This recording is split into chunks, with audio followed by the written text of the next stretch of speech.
मुदखेड शहरातील रिक्त असलेल्या युवक काँग्रेस पदाच्या कार्यकारिणीमध्ये शहर युवक काँग्रेस अध्यक्षपदी मुजीब पठाण, शहर उपाध्यक्ष म्हणून अविनाश चौंदते तर सचिव म्हणून आकाश सोनटक्के यांची नियुक्ती करण्याचं पत्र वाटप करण्यात आलं। नांदेड जिल्ह्यातील लोकसभा निवडणूक येत्या 26 एप्रिल रोजी होणार असून या अनुषंगाने मुदखेड शहरातील युवक काँग्रेसची कार्यकारिणीची पदं रिक्त असल्याने काँग्रेस पक्षाचे काम उत्साहाने प्रचंड शक्तीने होत नसल्यामुळे शहरातील मुदखेड काँग्रेस कमिटीच्या कार्यालयात एका छोट्या कार्यक्रमात सर्व युवक काँग्रेस पदाधिकाऱ्यांना निवडीचं पत्र देण्यात आलं। महाराष्ट्र प्रदेश युवक काँग्रेस अध्यक्ष कुणाल राऊत यांच्या मार्गदर्शनाखाली युवक काँग्रेसचे शहर युवक काँग्रेस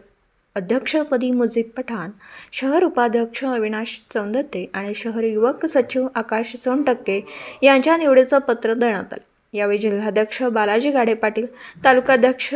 प्रताप देशमुख, शहर अध्यक्ष कैलास अण्णा गोडसे, माजी नगराध्यक्ष राजबहादूर कोतावर, माजी उपाध्यक्ष लक्ष्मण देवदे, माजी उपाध्यक्ष करीम खासाब, तालुका कार्याध्यक्ष मोहम्मद गौस नाबीसाब, उपसभापती तेजाबराव पाटील,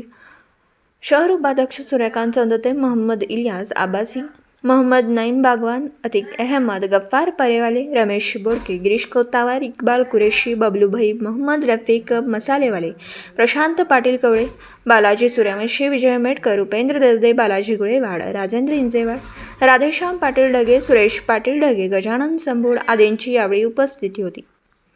तालुका मुदखेड, जिल्हा नांदेडहून प्रतिनिधी अतिक अहमद। दिवसभरातील घडामोडींचा आढावा घेण्यासाठी पाहत रहा N24 मराठी न्यूज चॅनल।